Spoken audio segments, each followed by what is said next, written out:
Jai Narayan students, welcome back to your social science class.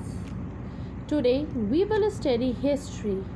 Lesson number 1, tracing changes through 1,000 years.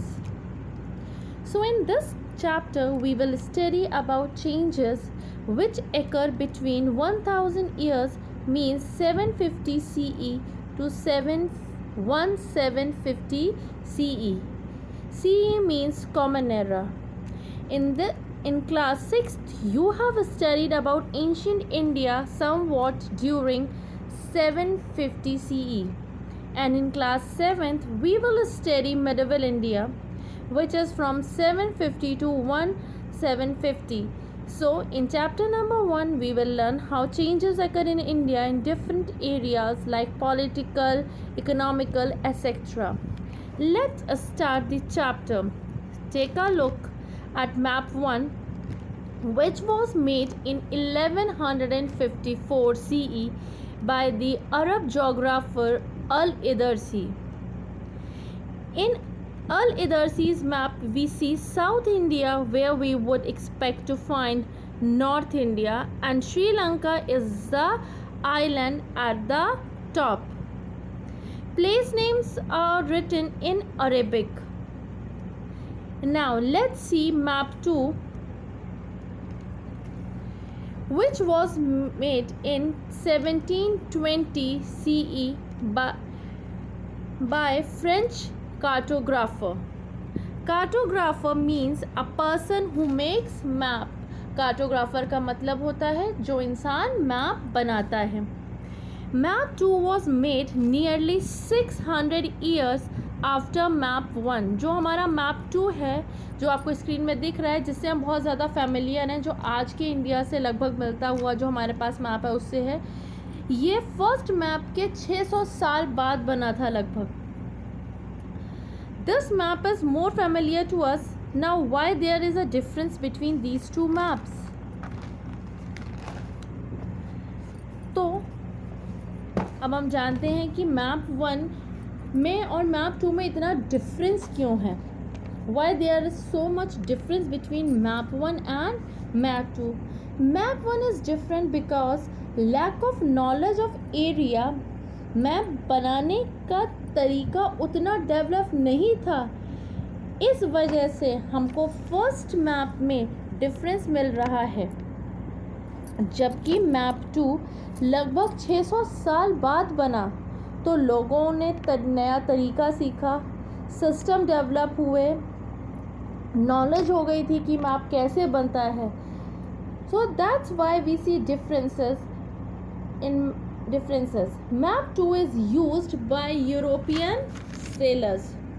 अगर हम बहुत आसान भाषा में देखें तो 100 साल में इतने चेंजेस हुए हैं जो कि हमको जब हिस्ट्री पढ़ते हैं तब पता चलता है कि कौन कौन से चेंजेस हुए हैं.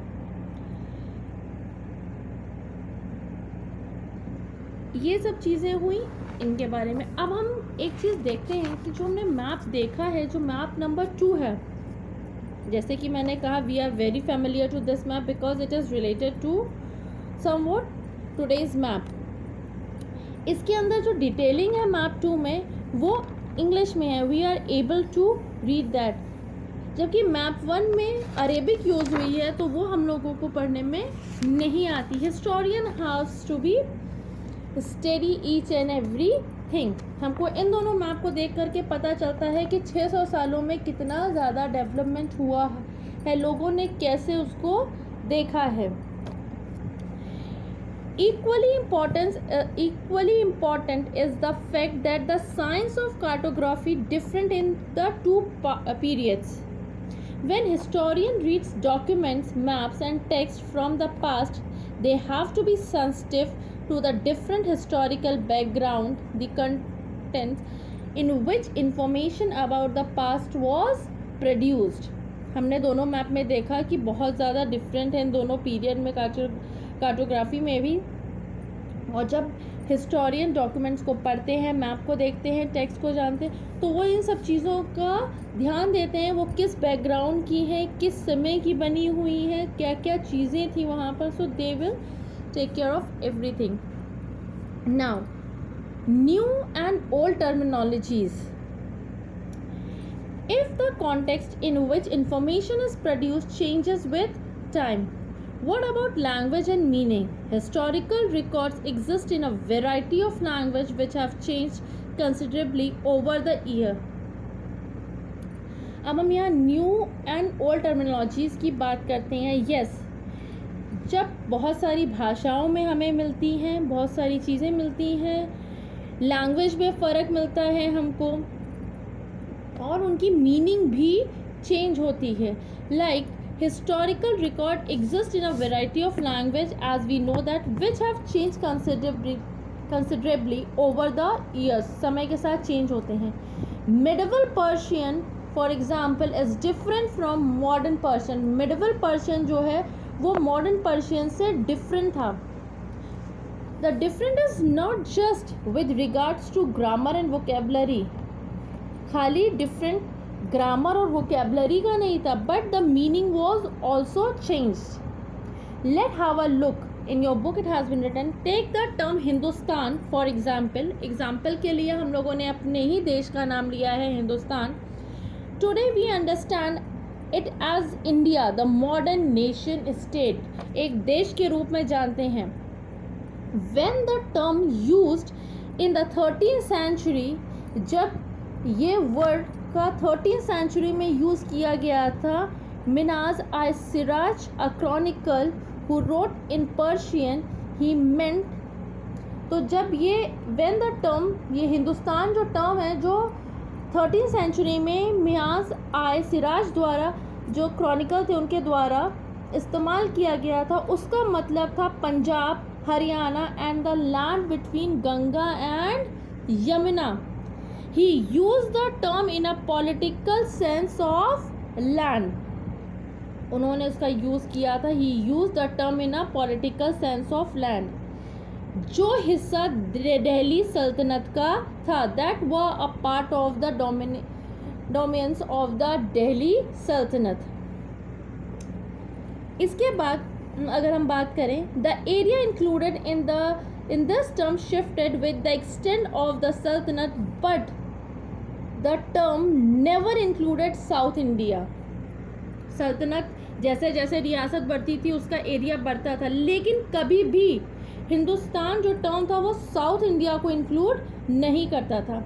Bye contrast in the early 16th century, यहीं इसके उल्टा अगर कॉन्ट्रास्ट में देखें तो बाबर ने हिंदुस्तान जो टर्म था उसको यूज़ किया था. He describe the word Hindustan as a geography, fauna and the culture of the inhabitants of the subcontinent. As we will see later in the chapter, this was somewhat similar to the way the 14th century poet Amir Khusro used the word Hind. While the idea of geographical and cultural entity like India did not exist, the term Hindustan did not carry the political and national meaning which we associate with it today.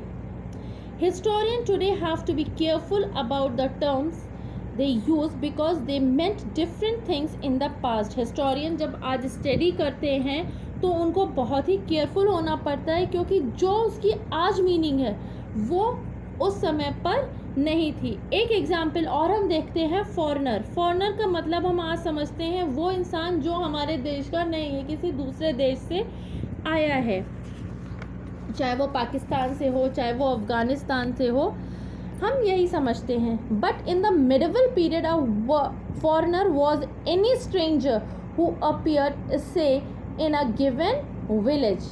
जबकि medieval period में foreigner का मतलब था वो इंसान, वो अजनबी इंसान जो उस गांव का नहीं था, उस एरिया का नहीं था. Someone who was not a part of that society और कल्चर, वो उनकी सोसाइटी का, उनके कल्चर का हिस्सा नहीं था. हिंदी में क्या कहते हैं, आप फॉरेनर को परदेसी बोला जाता था और पर्शियन में अजनबी बोला जाता था. A city dweller therefore might have regarded a forest dweller as a foreigner. शहर में रहने वाला फॉरेस्ट में रहने वाले को फॉरेनर के रूप में रिगार्ड करता था. बट टू पीजेंट, लेकिन टू पीजेंट्स यानी कि फार्मर्स सेम विलेज में रहने वाले were not foreigner to each other even though वो फॉरनर नहीं होते थे, अगर चाहे वो एक दूसरे के रिलीजन कास्ट से डिफरेंट ही क्यों ना हो.